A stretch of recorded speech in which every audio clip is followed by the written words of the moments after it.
All of my payroll. That's right. We can start right there. Well, good morning, everyone. Commissioner McMurray just said it's good for the supply chain to be moving early, so we'll start the meeting a little. First of all, I just want to take a minute, and I know we got a lot of our friends from the media that are here with us today, and I just want to offer our really heartfelt condolences for the folks up in Wisconsin. Just a terrible, tragic incident that I know there's a lot more details to come out on, but we certainly are keeping them in our thoughts and prayers as we move throughout the next day or so and through Thanksgiving. So just a tragic event, and just wanted to open with that real quick, and then I'll move into just some quick opening comments, and then we'll get into some discussion and hear from each of you all. But first of all, I just want to thank you for being with us today. I think we have a great group of folks that represents a lot of other people that are making things happen in the state of Georgia every day, even in challenging times, and we're looking forward to hearing from you guys. And it certainly seems that some around the country are just now starting to understand the long-term challenges that the logistics industry faces. I'm proud to say that's not the case here in Georgia. We've been very forward-thinking, and I certainly appreciate all of those at the table and others in state government that have been doing that, and folks down at the port and other things. But our approach is very simple, especially for state government's perspective. We listen to those that are fighting the challenge, and we know that you all are doing that. And then we ask, what, if anything, can state government do to help? Or if we can simply just get out of the way where you can do your job better. And that's exactly what we're doing here today. We certainly didn't create this problem, but we'll continue to lead the way in implementing real-world solutions to the supply chain crisis. There's been a lot of finger pointing and blaming at the federal level, and I'm proud to say that in Georgia we haven't done that. We've simply rolled up our sleeves and worked together to put hard-working Georgians first. Supply chain interruptions don't just hurt job creators. It also hits Georgia families in the wallets and impacts their ability to put food and other goods on the table for their loved ones. And when you think about that, that's literally everything from gasoline to your Thanksgiving turkey and the fixings that you'll have around it, as well as Christmas presents under the tree, to things as simple as milk and eggs. And that's why this administration and the leaders that you see here today haven't been waiting on the federal government or President Joe Biden to take action. The private and public sector leaders here today are going to address three main questions. Number one, what problems are you experiencing, or what is your industry experiencing? What have you already done to move the needle to address these issues, and what can the state or federal government do to make your jobs easier?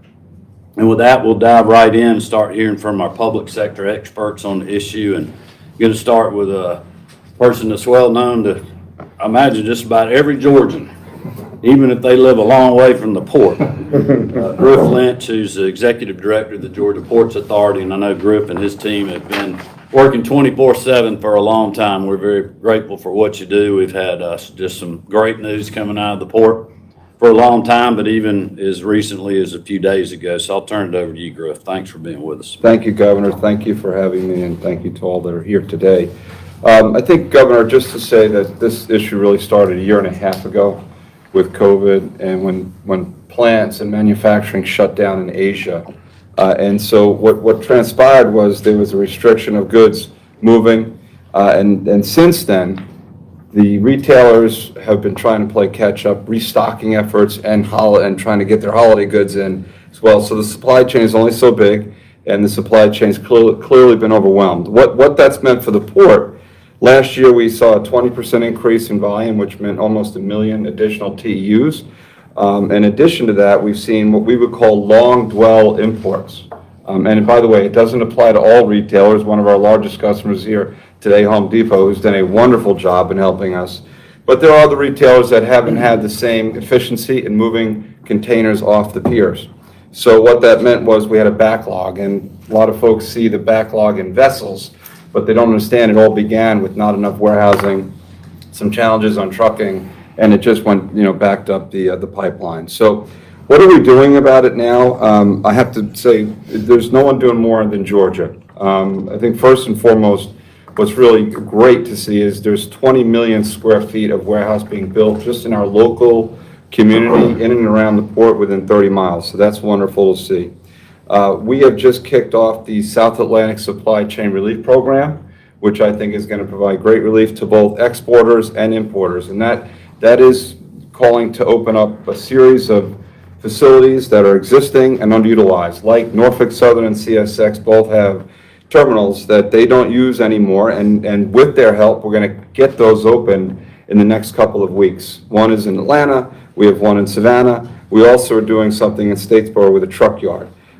That's just the next few weeks, but by the end of this year, we hope to have 8 new yards or terminals operational using existing facilities. What that's going to do is help us, the Georgia ports, flush cargo out of our facility, get it to where it needs to be, or ground it in a location, put it on the ground so that we can open up our yard to be a little bit more efficient and quicker with handling the ships.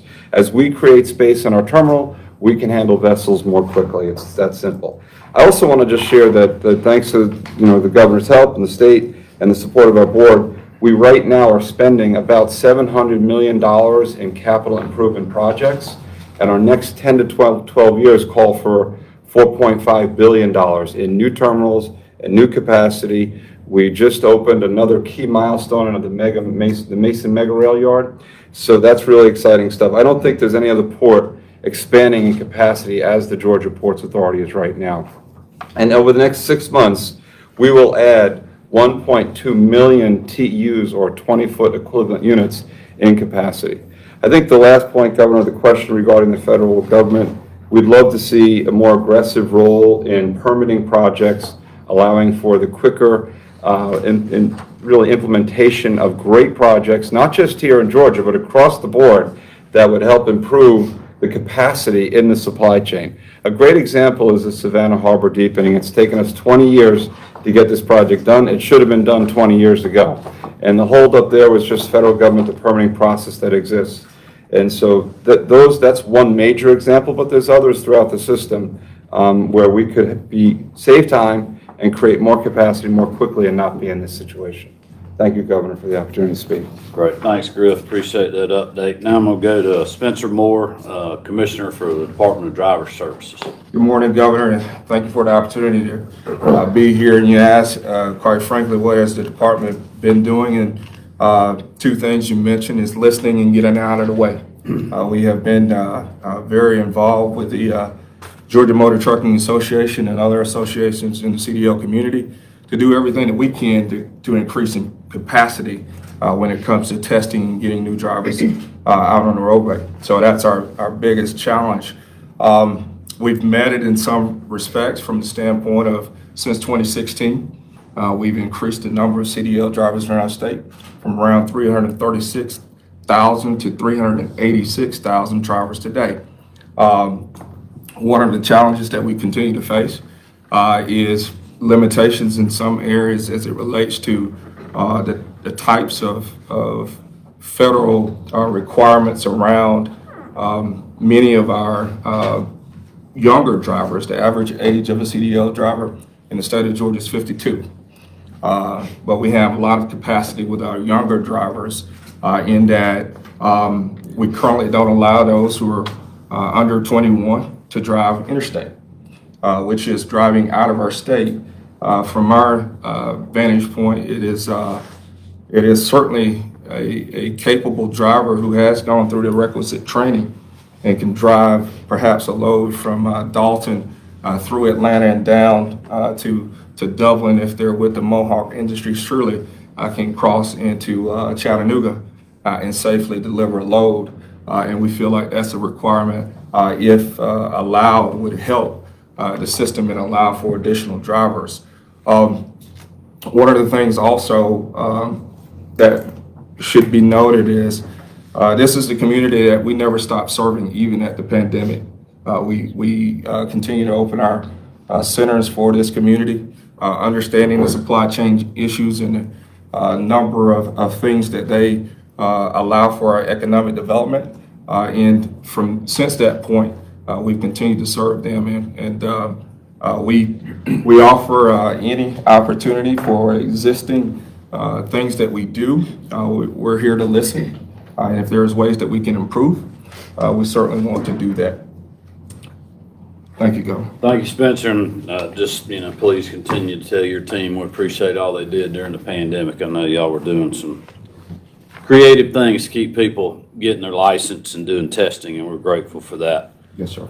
All right, we got two great transportation folks with us today. Obviously, Commissioner Russell McMurray from Georgia DOT, and then the Director of Planning for the Governor's Office, Janine Miller, are both here with us. So, Russell, I'll throw it to you first. Well, thank you, Governor, and I just want to echo your words about working on this before it's an issue. And as I look around this table, these are all friends to the department and work collaboratively together in advancing Georgia to keep our focus on the #1 state to do business. So thank you for continuing to lead that effort and pulling everybody here today to talk about these important issues. As it relates to what are we experiencing, I always like to go to the data. And what we've seen since COVID as it relates to traffic on our roadways is pretty staggering. Took a look back for this last calendar year, so going back to January, on our interstates, we've seen tractor trailer or commercial vehicle traffic being 21% higher than norm. Sort of goes right to Griff's point of 20% more movement of containers. And so we've seen that translate. And as we look back back to October, the first part of October, we've seen 24% increase in over historical norms of commercial vehicles on interstate. And a few days go almost to 40% more than a historical day, I'd say. So seeing some obviously significant increase in volumes in freight. And how does that translate to our state routes? Well, not as much because most of the freight is moved on our interstate corridors, about 11% increase. So seeing those kind of increase in volumes obviously causes issues. And one of those issues for logistics industry is reliability. We have to make sure that we provide reliable sources or reliable roadways so that they can get to their designated location in time. So what we're doing about that is some low-hanging fruit things, and some of them are very technology-driven, some are not. One of the things we're doing was a pilot, thanks to the relationship with Georgia Ports Authority. We've installed 28 smart traffic signals in and around the Port of Savannah, and have a company now equipped with at least 5 vehicles that will get in-cab information about if a railroad crossing is blocked. Also, they'll get freight preemption of signalization, such as in around the port, so much drayage and container traffic moving, that will prioritize that movement to try to be more efficient and extract as much efficiency as we can out of the existing transportation network. We're also having great conversations with Kia to do the same thing over in LaGrange or West Point at the Kia plant and have a great relationship with them. But really, again, how do we optimize freight movement? Again, small tweaks that save hours and days of freight movement. Another thing that we have underway, again, really dealing with reliability of movement of goods, is our towing and recovery incentive program that we've had here in Metro Atlanta for a long time. We are now, over this end of this year into next calendar year, we'll be deploying that across the state, where we actually pay heavy towers to come in and get accidents, and usually commercial vehicle accidents, cleared faster. And we pay for that because there is a real delay. Just last week, we had a 3-hour shutdown on Interstate 85, and there was tractor trailers stuck in that, and they were not going to make their hours. That is a big impediment to their reliable trip. And of course, at the center of all that is our first responders, and we use what we call CHAMP, Coordinated Highway and Maintenance Patrols, across the state. And inside Metro Atlanta, we use our heroes. But just to give you some metrics, Governor, in October, our CHAMP made almost 22,000 stops.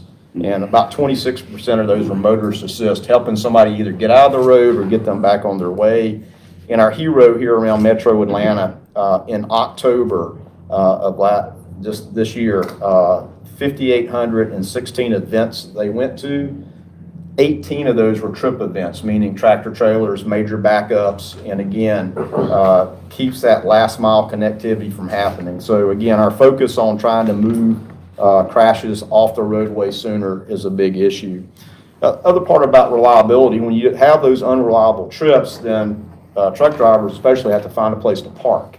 And we know that truck parking is a major issue. We heard that from our Freight and Logistics Commission that was over the last 2 years. With Janine's direction here, now putting money into expanding our public parking spaces. We only have about 1,700 public truck parking places at our way stations, rest areas, and visitor centers. And we're going to now look to expand within those existing footprints to the extent we can. Obviously, as Janine and I were talking, 95% of truck parking is private. But we're going to do our part as the state to what can we expand and where can we expand. And those are sort of, Governor, those are sort of the first low-hanging fruit things, again, to really be agile in the absence of the larger infrastructure investments that take time. And again, great partnerships like Griff mentioned, the Mason Mega Rail Yard opened up and you were down there and gave that ribbon cut, and we had to build a bridge to make room for the rail and go over Pipe Makers Canal. But in and around the port, so much work still going on. I-16, I-95 upgrade that will certainly help supply chain flow much smoother out of there. The Jimmy DeLoach Parkway connection to I-16 is under construction. It finishes up next year, but again, direct access to the port to I-16 that doesn't, where they don't have to traverse I-16 and I-95. They can make a direct shot. As you, of course, drive through the state, you cannot help but miss I-16 and I-75 in Macon. Again, a freight bottleneck area that will certainly improve safety. We have 5 phases of that are already underway, and there will be a 6th, but that doesn't begin until calendar year 2024. About a $626 million investment in that kind of interchange.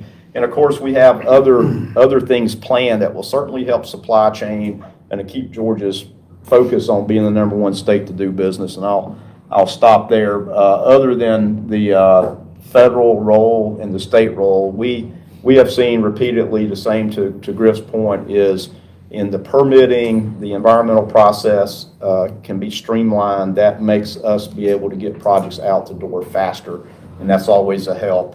We have great relationships here locally with our state agencies, and the help with the federal level will just help expedite getting these projects to the market and ultimately to the user. Janine? Thank you, Governor. Thank you for convening us here today, and I do want to just take a look back at the proof of the pudding and why Georgia has been so successful, as you've heard so far here today, in our freight movement. It's been a long-standing whole of government approach that the results are shown in economic development numbers every year. The last fiscal year, $6.3 billion of private investment was announced in logistics-enabled companies. Those companies come here because they know they're going to have the infrastructure, the logistics services, and the workforce that they need to successfully execute their business, inbound cargo and outbound goods to customer in the supply chain. Let me talk about the infrastructure for just a moment. Certainly we have the interstate network that crisscrosses throughout the state, but a little known grid network called the GRIP corridor. Georgia has this unique set of corridors. It's the Governor's Road Improvement Program. It's 3,300 miles. We're more than 2/3 complete with that, Governor. Those are 4-lane roads throughout the state. That gives access to 90 to 95% of the population in less than 20 miles. Also, from a rail standpoint, you'll hear today from a couple of our Class 1s, and I'm excited to hear their report out, but 4,600 miles of rail is the most in the Southeast. That's vital, especially considering what we have at the port. Griff mentioned the Mega Mason Rail Yard. It's no small thing that at the port we have both Class 1s. That means at any point where there's a surge, we have all options available to our shippers to move their cargo inland and to their customers in the supply chain. From a workforce perspective, I'm sure that Greg and David will speak more about this, but we have a stellar workforce and we have jobs that are readily available. In fact, of that $6.3 billion, we're going to be creating another 22,000 logistics-enabled jobs as a result. That's an average salary in Georgia of $50,000. And you don't even have to have a degree in order to get some really good paying jobs, even $32,000 a year annual salary with no formal training. We have veterans transition programs that Greg can talk more about, and these are tremendous opportunities both for our logistics industry and for our veterans. And lastly, as it relates to our logistics industry, you'll hear from some of those here today, second to none, and these are the folks who get it done on the ground every day. They are solving problems on an hourly basis, even before COVID. So we're very proud of our industry. All right, next we got, thank y'all for that, Georgia Department of Economic Development, the Executive Director for the Georgia Centers of Innovation, David Knuckles, is with us today. First, thank you, Governor, for convening this important meeting, and thank you to our partners for being here. I'm happy to be here and representing the department. So for those who don't know me, I'm David Knuckles, and I'm the Executive Director for the Georgia Center of Innovation. And at the department, we've maintained incredible momentum throughout the pandemic and the challenges that have come from the supply chain issues. During the last fiscal year, we set new records for jobs and investment created by economic development projects in all parts of the state. At the Center of Innovation, our strength is in our 6 industry-focused teams. We have 2 of those in logistics and manufacturing. Our industry-focused teams work every day with companies to help them figure out these issues and learn how to overcome them. And we'd agree with many of the issues this morning that we're here to learn, and listen more as well. Working directly with businesses every day, we hear about their challenges. You've heard a number of these already, and you will hear more, I'm sure, as we have the discussion here. They range from companies losing sales because of delays in getting their goods on time, to manufacturers having difficulty getting their raw materials, which ultimately translates to lost revenue for both the company and for the state. Reasons include constraints at the ports, a driver shortage, and all the things we've talked about already this morning. Looking at Georgia's manufacturing industry, many businesses indicate that there is significant demand for their goods, and that their output has increased to meet this demand. Their challenges are also in supply chain and hiring, making it difficult to meet increased consumer demand. However, I will note that hiring has been improving this year as well. It's also difficult to obtain raw materials, which make the price increases worse. Manufacturers have responded to the above challenges by reducing their number of product lines, redesigning products so they can utilize alternate components, and expanding their sources of raw materials. However, freight rates and raw material prices still remain elevated, which has cut into manufacturers' margins and has forced them to raise their prices. Raw material shortages and delays have also led to manufacturers operating at a lower capacity. Through our close work with industry and businesses alike, we are helping them navigate these challenges. Our team has provided support in 3 particular ways. So on our logistics team, earlier this year we've created a CDL working group, bringing together private industry partners to identify and prioritize issues with the driver shortage, and to identify opportunities for addressing barriers in hopes of finding positive solutions. We have also fielded calls from companies who are looking for alternate suppliers of raw materials, or are in some cases looking to set up their own production of a product in the U.S. because of delays elsewhere. Georgia has been welcoming these companies now and even before the pandemic. Annually, we also host our Georgia Logistics Summit to keep Georgia at the forefront of industry trends and challenges. Next March, we will host our annual summit in Macon. Now in its 13th year, the summit will address elements of this topic through discussions in logistics education and training, as well as the effect of digitalization and automation on the industry. These, along with our monthly logistics snapshot, are just a few of the ways the center is working with the department on behalf of Georgians. We remain attentive to the needs of industry and look forward to today's discussion so we can continue to be supportive to our state and industry partners as we confront these challenges and keep Georgia on the right path to innovation and growth. Thank you. Great. Thanks, David. I know a lot of people don't necessarily know what you guys do every day, but it's a big part of our economic development team, and I know it's helpful for the private sector. I'm going to throw it to Commissioner Greg Dozier, Technical College System of Georgia. Thank you, Governor, and it's an honor to be here today. It's an issue that TCSG and our college presidents and the staff are so proud to be part of, truly preparing the workforce for the future. And so today is an important meeting, so thank you for having it and thank you for inviting us. Just looking at a few things from a global aspect, TCSG, as most know, during the pandemic, we saw a little dip in enrollment, but what's really something to be proud of is our colleges and our staff made sure our students got to the end. Even with a little dip of enrollment, we produced more awards this year than we have in 4 or 5 years.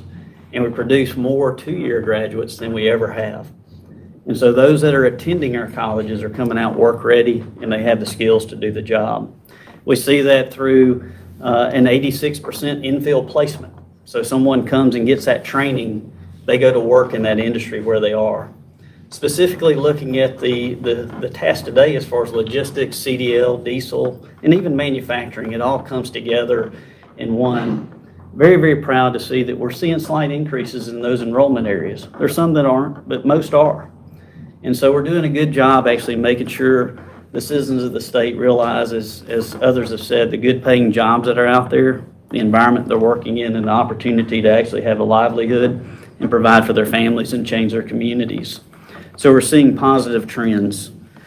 As you look at some specifics, Janine mentioned the Vector Center, a great opportunity in this state and something very, very proud of. All 22 of our colleges are considered a Purple Heart College. We're the only system in the nation that has a veterans program at each of the colleges to make sure we can map the skills of our veterans to the needs in the community, and that's working.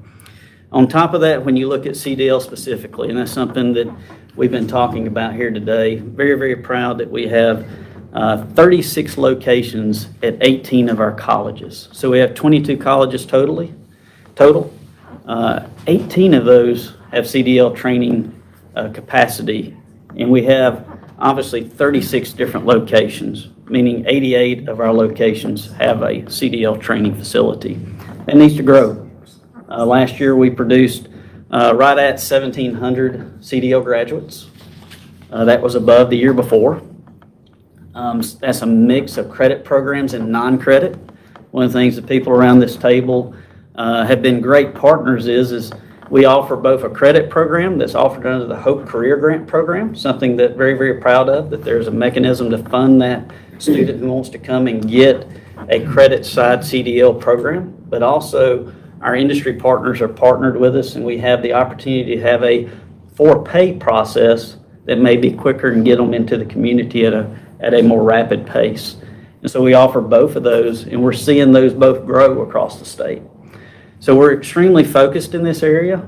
We want to make sure our pads are up to the expectations so we can train more. Been great partnership with Spencer during the training facility, and we've mapped our third-party testing to the efforts of DDS, so thank you for that, Spencer. And just here to really listen and continue to grow that program and make sure we're meeting the needs. I didn't mention logistics, but that's also one that we offer across the state, and that grew this year as well. When you look at those two programs over a 3-year period, we had in commercial truck driving just under 6,000 graduates, in logistics just over 3,000 graduates, in diesel mechanics right at 2,300 graduates. And so those are areas that we are truly dedicated, but we also know we need to grow more. That need's out there, and we're here to be your partner. Thank you, Governor. Great, thanks, Greg. That wraps up all our state folks, and you can see that they have a great relationship working with each other, but also with the private sector. And with that, we're going to go to the private sector side.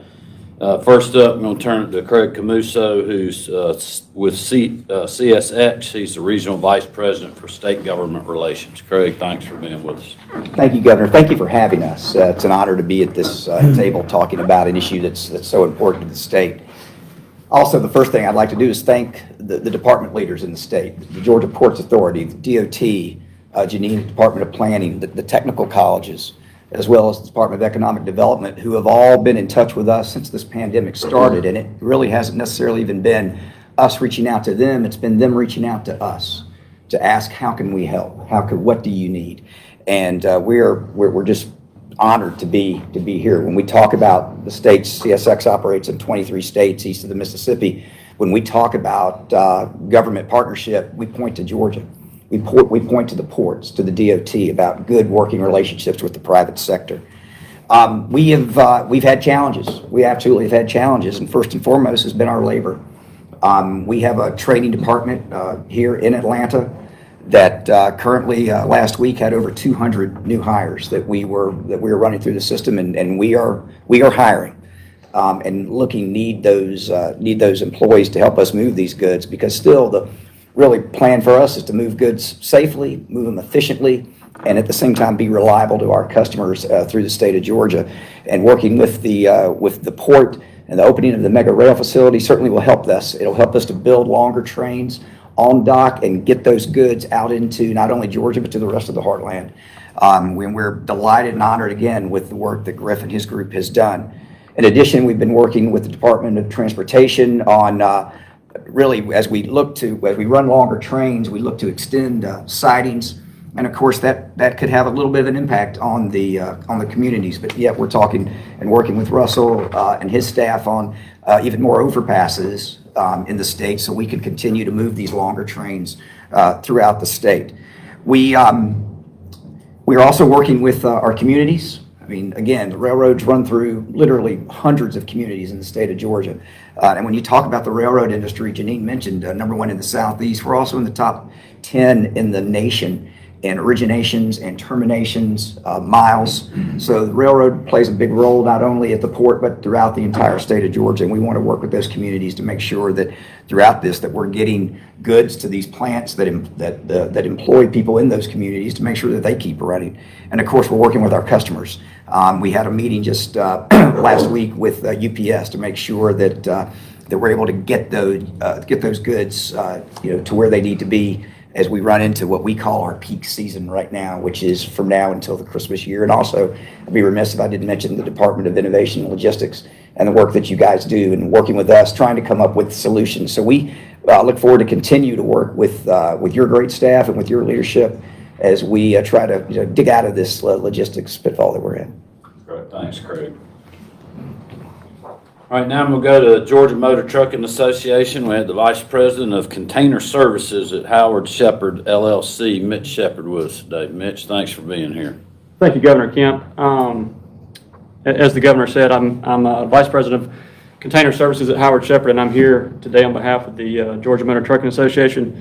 As you all know, labor shortage is obviously on the forefront of the trucking industry. And this is not something that happened overnight or came with COVID. I think anyone in the trucking industry would tell you that we were pretty much maxed out prior to COVID. And then after a brief slowdown and things ramped back up, the industry was just not able to rebound quickly enough to handle the additional volume. When you look at the driver shortages, there's a couple of things to consider.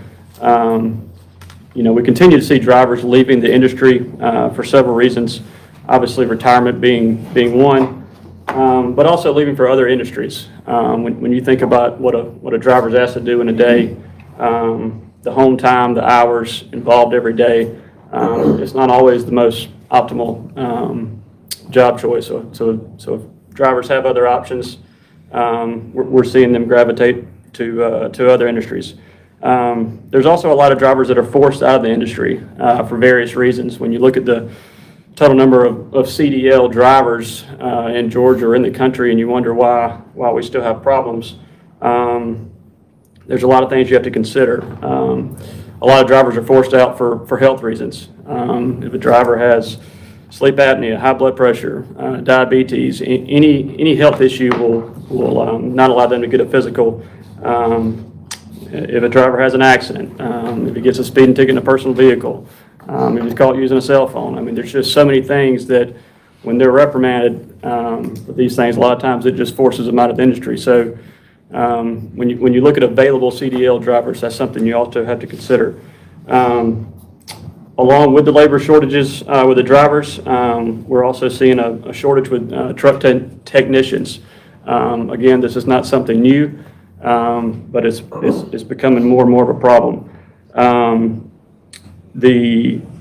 don't know if most people realize, but the availability of new trucks right now is becoming a big problem. In 2020, a lot of the manufacturers started slowing down.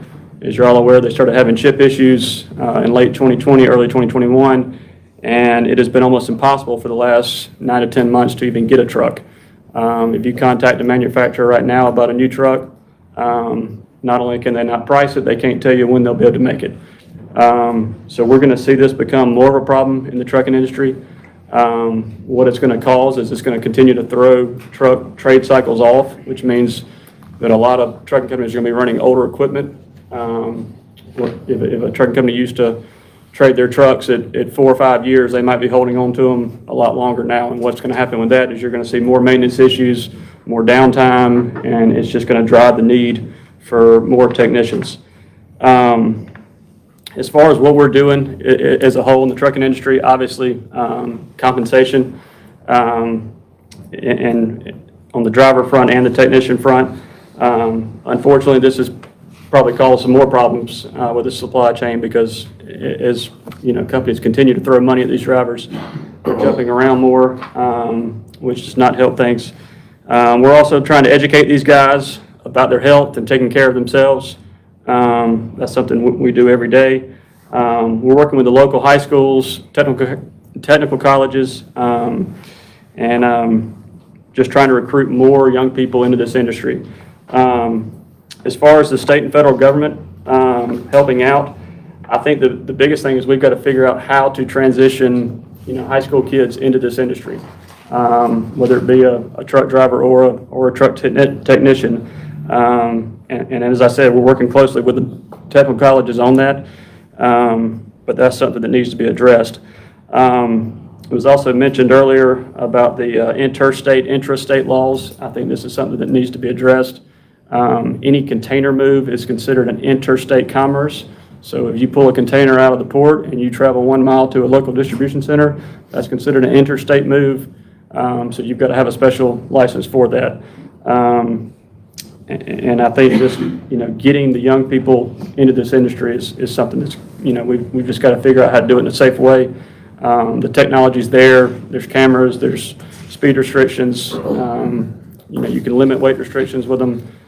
You can limit their hours even more than a normal driver.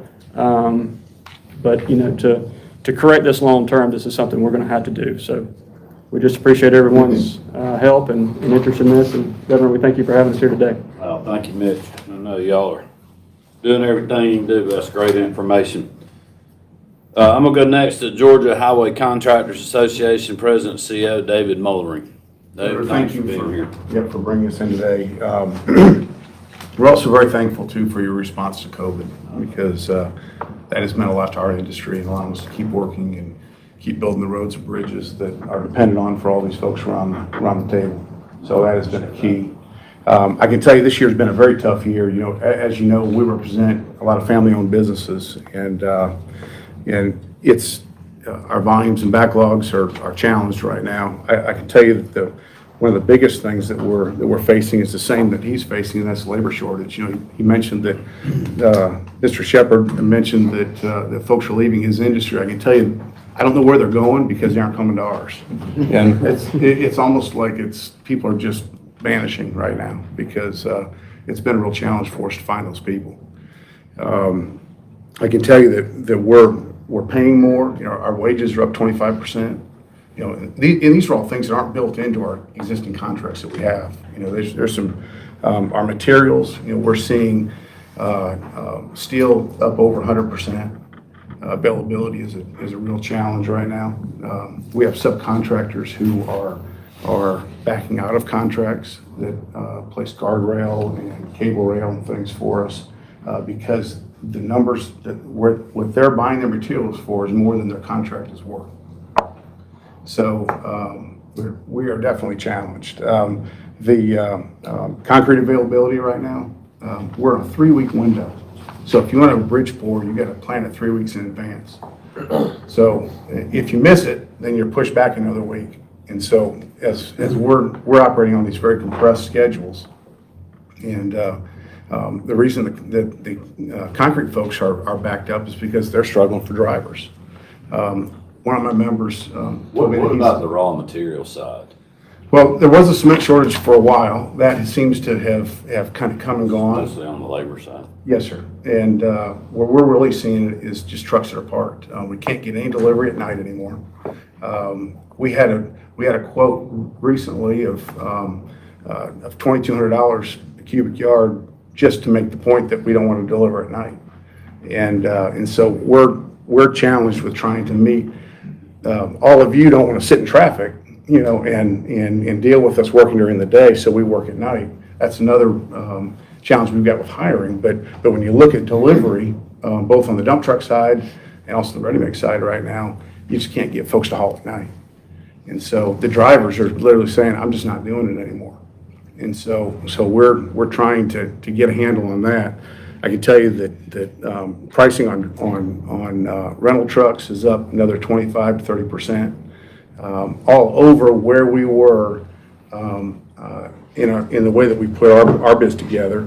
Aggregate deliveries, Craig talked about challenge on rail cars. We depend on those rail cars to move aggregate to the southern part of the state. Those are delayed. Sometimes we're not the most priority for them, so that gets pushed back too. So when you look at all this coming together, and Mitch, you touched on it, it's kind of all a perfect storm, and it's all hitting at once. When I look at this COVID mandate too, that came down, we were facing between 40 and 60% loss of employees. Whether they were vaccinated or not, they weren't going to tell us, and they were leaving. And so when you asked about solutions that we've done, one of them was to join the suit to put a halt to it. We felt like that was a critical piece of trying to keep these companies together. When I look at the other things that we're doing right now, we've got a campaign that we call Fast Lane to Jobs. We embarked on this 5-6 years ago now, and we're working with the high schools and really trying to get those kids that are interested in our type of work early. And we're getting them to job sites, we're getting them into roles, and we're trying to keep them. If we have 100 people apply for jobs, if we keep 10, we're lucky. Over 2 years, if we keep 3 of them, we've done something. And so it's a real challenge. When you stand out there at 2 a.m., you start thinking about, boy, there's something else I could be doing, than working weekends, or nights and things. So those are some things that we're trying to get a handle on. I can tell you that we've worked very closely with the department, Commissioner McMurray and Ms. Miller too, and we're trying to find solutions to these things. And I can tell you that they have been all ears and very interested in helping us get through this.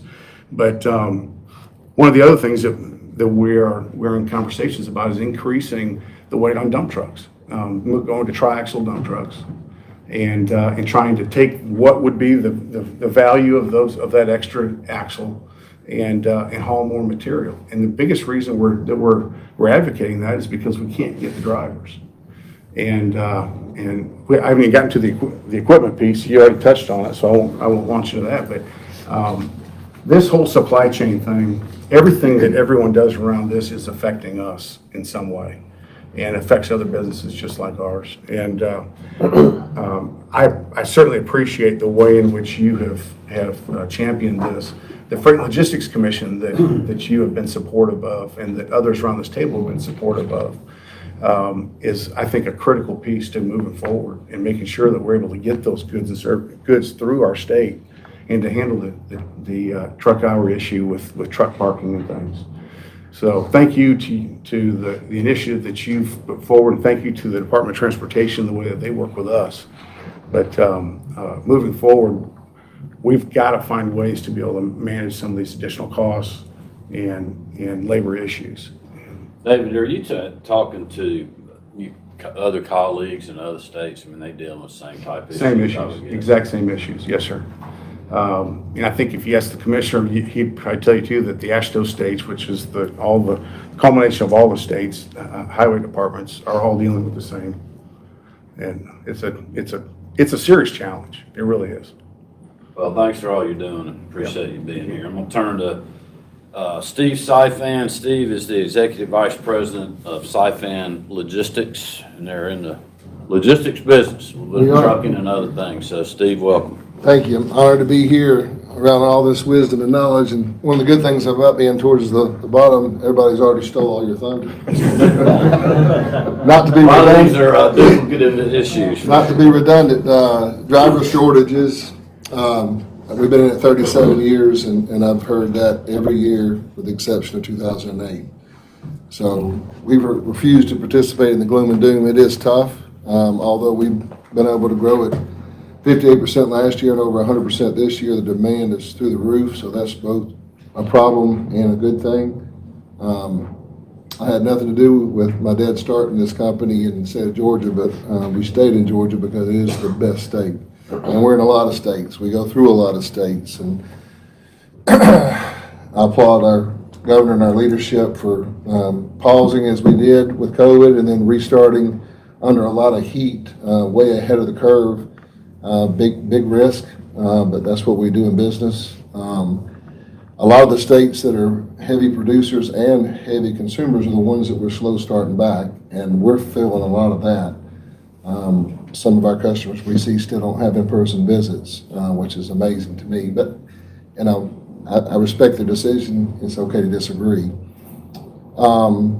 Insurance costs have gone up. I mean, I've heard 15-20% on the average, but liability, the excessive liability that a lot of the ones around this table we do with the railroad, and we're thankful that we get to go into Home Depot a lot and not just buy stuff. We can haul it in there. Is the cost of liability is up around 800% over 2020, and the nuclear lawsuits. There is a solution to it, and we're going to be a part of it, God willing. But some of the things that we're doing from a private sector, we had to rethink our hiring and training processes with the labor pool shortage, not just with drivers, but people in the office. I was down in Valdosta a couple weeks ago with the Economic Development Group and Ace Electric, which I'd never heard of, a large company. Explain what they were doing. It's very similar to what my dad started 5 years ago, partnering with the colleges. University of North Georgia, Lanier Tech, Appalachian State, and a few others. We're actually putting a lab in now. It's not complete, but it's close. We partnered with our software companies, and basically it's a small office of what we do, what we call real-world logistics. And we've done internships on an average of 8 to 10 people. We've doubled that or tripled that in the last 8 quarters. So just finding the qualified talent, and we're solution people, so that's what we do, come up with solutions. As far as what the government can do, keep doing what you're doing, especially the state of Georgia.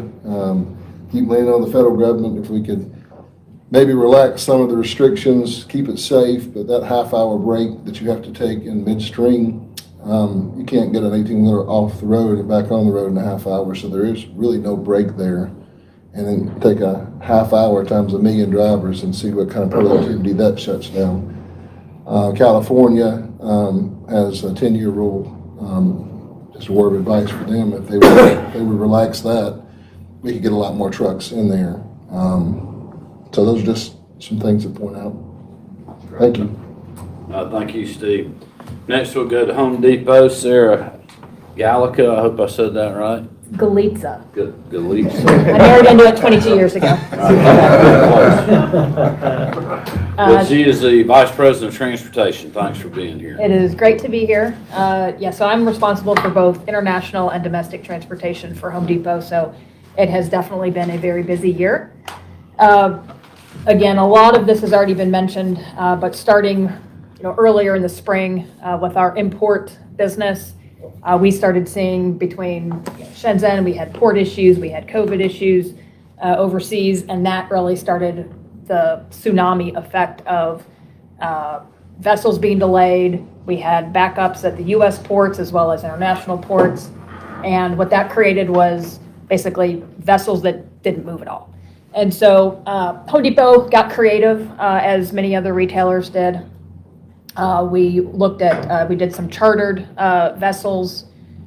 We obviously were paying premiums to get more product to come through the U.S. ports. Throughout the whole time, right, we've had the same challenges with driver shortages.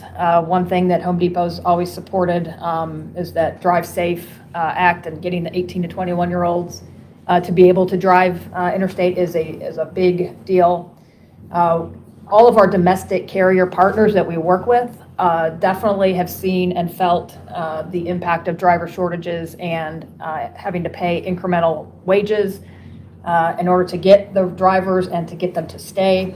Getting them trained has not been easy. On the domestic side, kind of once the imports get here, I wanted to thank Griff and his team. The one thing that we can say about the Port of Savannah, where we do have quite a bit of imports coming into, is that there is great communication.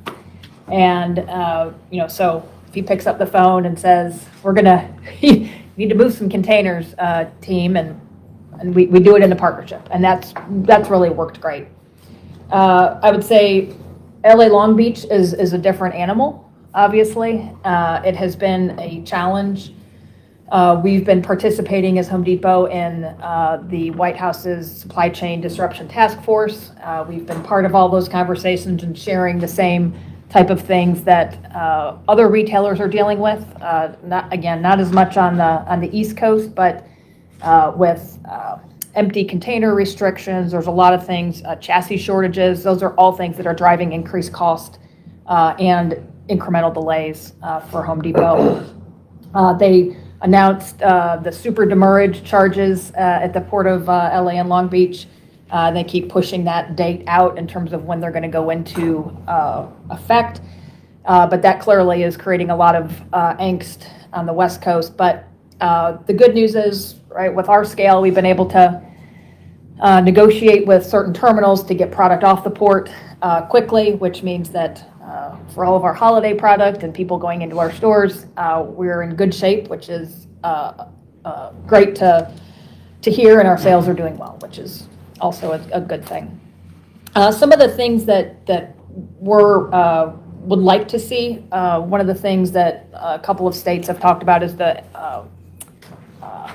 relaxing the weight restrictions on trucks. So that is something that definitely helps us across the country. The Drive Safe Act that I've mentioned. And then I'd say the last thing is, when it comes to rail, right? So Home Depot just opened a new flatbed distribution center in Stonecrest. And one of the things that, we work with all the different class ones, but the short line component of really connecting those class ones together for a shipper that moves a lot of the building materials is something else that would be certainly helpful to us. But good news is we're very happy with Savannah and wish that maybe some of the other ports would be as flexible, but we're working through the issues and we're ready for holiday season. Good deal. Well, thanks for being here.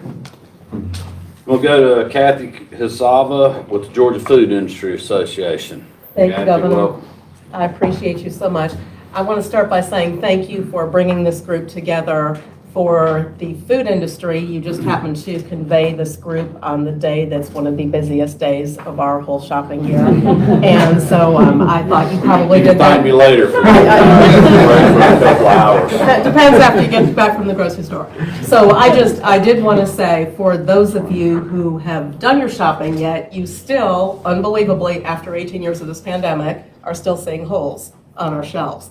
I have pages of recommendations and problems from our retailers. When I put out your questions, 99% of them have been already discussed, so I'm not going to repeat. But I will just want to say this. We want to unbelievably thank you for the very beginning keeping Georgia open. You did not close the state. You did everything you could to ensure that we could provide food for our customers, and that was something that made everybody feel very much at ease. There were panic in several areas, and there just didn't need to be. We've always had the food supply that we've needed, but there has been panic buying. We don't need that. You still are going to see holes, but it's more of a whack-a-mole. Because we've got some shortages in packaging, in containers, you're going to go to the store and some days you're going to find something that's plenty in stock and the next day it might be not there. But we do have plenty of food, and we do want to make sure that that's said. So again, thank you for everything you do.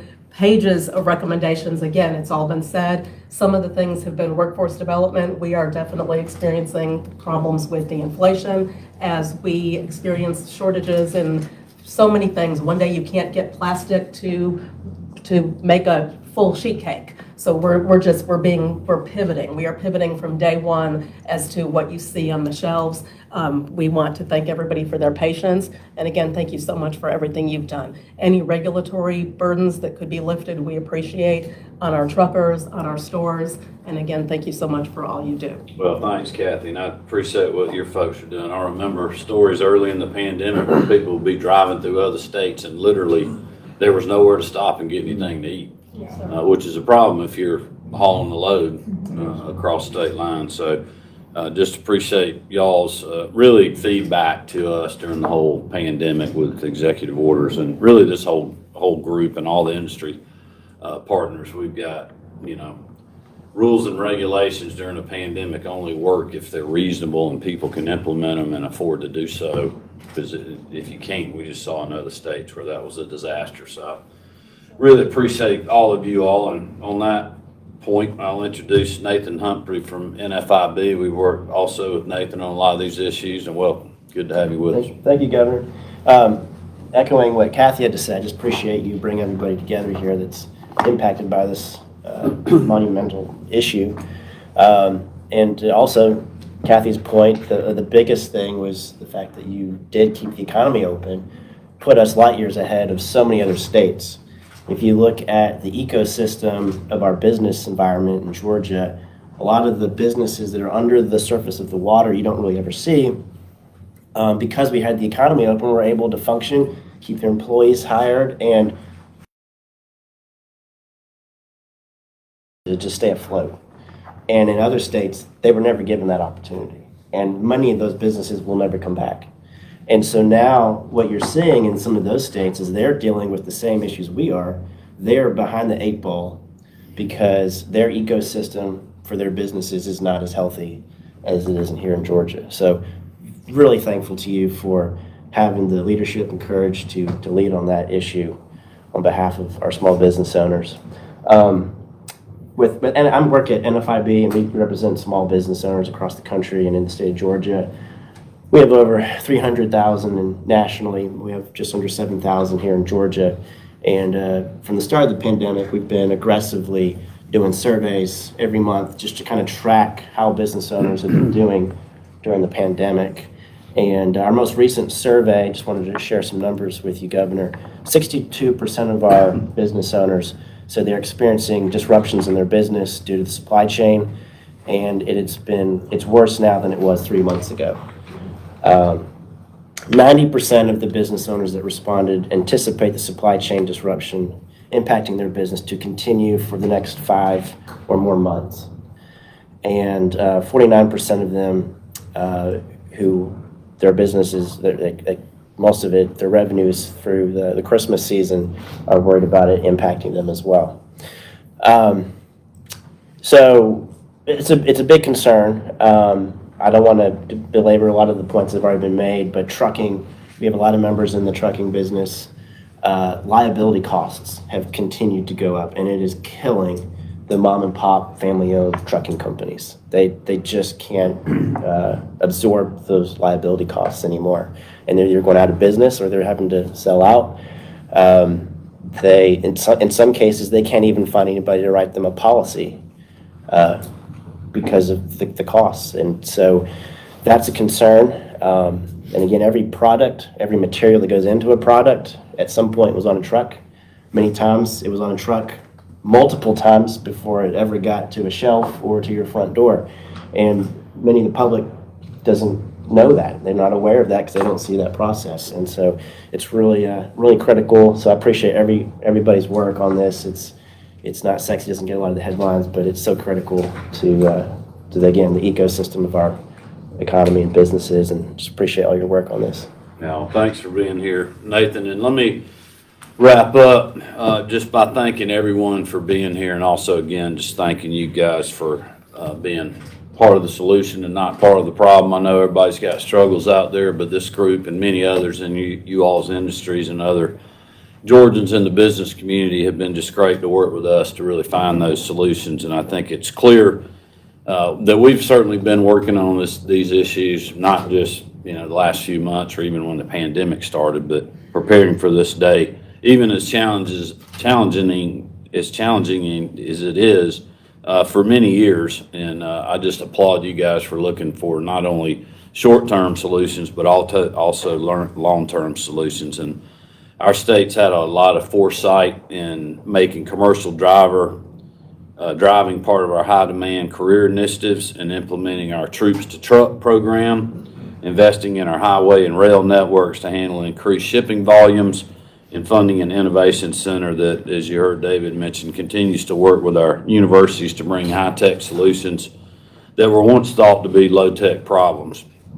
And quite honestly, without these initiatives and many more that we've discussed today, the impacts of the current crisis would be a lot worse than we're even experiencing now.